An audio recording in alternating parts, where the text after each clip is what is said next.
मेरे जो भांजे की शादी हुई है ना अभी 21 साल में, होनी तो 18 साल में थी, 3 साल लड़की वालों की वजह से लेट हुआ है वो। आज मुझे कोई कह रहा है यार आप लोग इतनी कम उम्री में 21 साल में बच्चों की शादियां कर देते हो, क्या कर रहे हो? मैंने कहा बहुत लेट हो रही है। बोलो मैं तौबा इस्तिगफार कर रहा हूँ इसमें, जिसकी बेचारे की 18 में होनी चाहिए थी, 2 दांत का हो गया था 18 में वो।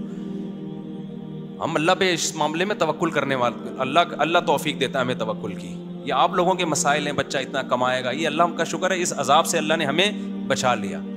तभी अल्लाह ने हमें खुशियाँ भी दी हैं, हमें औलादें भी दी हैं, पोते भी दिए, नवासे भी दिए। पोते तो अभी मेरे नहीं हुए, नवासे हो गए, नवासी हो गई है, पोते भी अभी। बच्चे मेरे वो है ना, वो छोटा है ना, क्या करें, वो बढ़ ही नहीं रहा, वो बड़ा ही नहीं हो रहा। अभी 11 साल का हुआ तो उसको किस तरह से मैं 18 पे लेके जाऊँ? तो अल्लाह पे एतमाद करो शादी ब्याह के मामले में, बच्चों के मामले में। अल्लाह खुशियाँ देगा, चेहरों पे रौनक देगा, समझते हो? और इस मामले में ये काम दुनिया में लोगों के ताने सुने बगैर हो ही नहीं सकता। अपनी बच्ची की शादी करोगे तो सलवातें सुनने को मिलेंगी, अभी बच्ची इतनी बालिग हुई थी शादी कर दी। बेटे की करोगे लोग ताने देंगे, अपनी करोगे तो ताने मिलेंगे। लेकिन किसी की मत सुनो, दे दनादन करते जाओ। और ये जो फैमिली प्लानिंग वाले कहते हैं ना 30 करोड़ आबादी हो जाएगी, 40 करोड़ भी हो जाए ना, पाकिस्तान में ना स्पेस की कमी है ना वसाइल की कमी है। ये जो पाकिस्तान बचा हुआ है आबादी की वजह से बचा हुआ है। ये इतने लोग हमारे बैरून मुल्क जाके डॉलर भेज रहे हैं, ये आबादी ना होती तो मर चुके होते हम लोग, समझते हो? आबादी होगी तो खाने को कुछ थोड़ा सा मिल जाएगा। अभी ये मेरे जो इतने सारे बच्चे माशाल्लाह, अल्लाह बरकत दे, तो ये बड़े भी तो होंगे। क्या ख्याल है? इतने रहेंगे फिर मसला है कि खिलाए जा रहे हो, कमा रहे नहीं हो, तो ये भी तो बड़े होकर हाथ बटाएंगे ना, ये भी तो बड़े होकर हाथ बटाते चले जाएंगे। तो ये फैमिली प्लानिंग वाले ये बताते हैं कि बच्चा खाता है, ये नहीं बताते कि 2 हाथ और 2 टांगे लेके पैदा होता है, कमाने की सलाहियत भी होती है उसमें। तो पाकिस्तान में स्पेस की, एक बलोचिस्तान ही इतना बड़ा है ना, पूरी आबादी बड़े आराम से बलोचिस्तान अकेले में आ सकती है।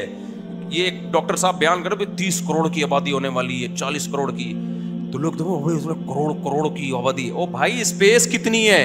पाकिस्तान नक्शे में ना देखा करो, नक्शे में तो इतना सा है। लोग देख रहे होते यार इतना सा नक्शे में 30 करोड़ कहां खपाएंगे?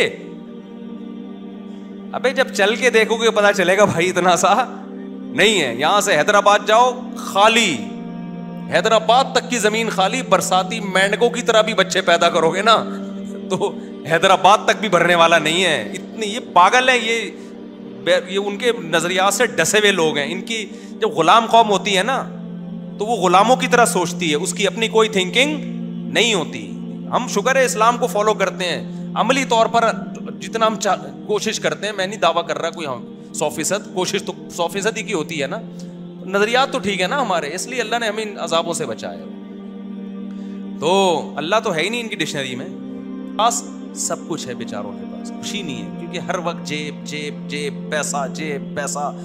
बच्चा पैदा हो गया तो एक्चुअली करके स्कूलों की फीसें, फलाना फीसें, टिमकानी फीसें। और मैं 2 बच्चे वालों की अजाब और टेंशन देख रहा हूँ। इतने महंगे महंगे स्कूलों में पढ़ा के कहते हैं यार हमने लाखों रुपए खर्च करके अपना बागी बना दिया इनको, तो पैसे यहाँ पढ़ाओ नहीं है, टमाटर बेचेगा, ख़त्म।